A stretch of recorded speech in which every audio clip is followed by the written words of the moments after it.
Welcome back, everyone. I am super excited to share this recipe with you. This is what we call the chocolate dessert, or it's often called chocolate lasagna on Pinterest. But my mom has been making this for years before Pinterest was even a thing. So this is a little bit different than her version just because I do the crust a little bit differently.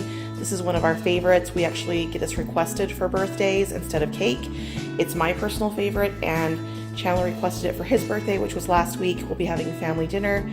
So I wanted to make this for dessert so that we can celebrate birthdays, and it's delicious. So for the crust, you're going to need 6 tablespoons of butter that we're going to melt. This is just margarine, which is fine. 36 Oreo type cookies. Now this is the Great Value brand. If I want real Oreos, we buy real Oreos, but this is great for this dessert because we're just going to crush these, mix it with the melted butter, and that is our crust. This is where the difference comes in from what my mom has made over the years. She does a nut crust, and I think she uses pecans and crushes those with butter, and that is the crust. But especially if you don't like nuts, have nut allergies, this is an awesome substitute for that. So for the crust, you need Oreos, butter. Then the second layer is going to be cream cheese at room temperature, just an 8-ounce package, and 8 ounces of whipped topping. Now these actually need 12 ounces total for the recipe.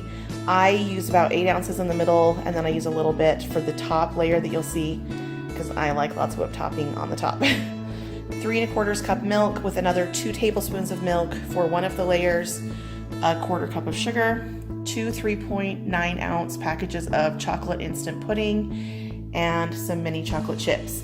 So the fun part about this recipe is you could use any flavor pudding. So if you're not a chocolate person, you want to do vanilla, you could use vanilla wafers on the bottom.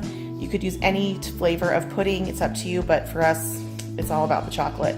So let's get started. Okay, so the first thing you're going to do is crush the whole package of Oreos. I'm using my Ninja food processor to do that. A food processor works awesome. You can also just put them in a Ziploc bag, crush them with a rolling pin or a can or whatever you've got. And I add the melted butter right into the food processor and blend it all up together and do it all at once. So that works best for me. Otherwise, you can just crush them and then add the butter. Then you are going to put that into a 9x13 glass pan, or I sometimes use my Pampered Chef pan, whatever you've got.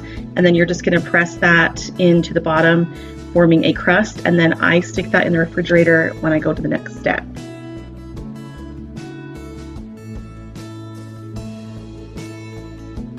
So our next step is we are going to combine the cream cheese with 2 tablespoons of milk and the sugar, and we're going to blend that up.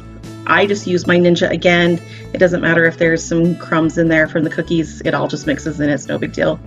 And then blend that all till it's really nice, thick, beautiful consistency.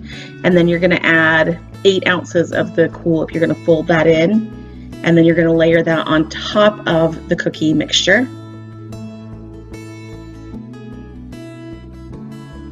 So just spread that right on top of your crust, and once you've got that spread all evenly, then we'll move on to the next step, which is the chocolate pudding layer.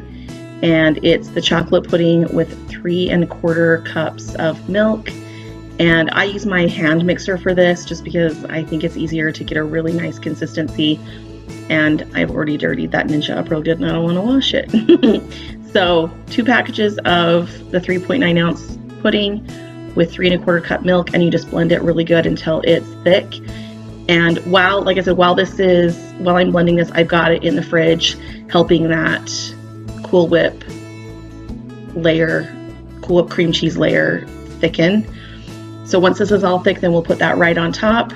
Then I will let it sit for probably I would say about an hour or 2. I'll go do some other things and then come back, and that's when I put the last layer of Cool Whip on top and sprinkle the chocolate chips on top of that. And that is it. I hope you guys enjoyed this recipe. This is one of our favorites. If you like it, please give us a thumbs up. If you like videos like this, please let me know. I just like sharing with you the things that we like and the things that I think are pretty easy but are pretty tasty for our family. So please hit that subscribe button and have a great day. We'll see you next time.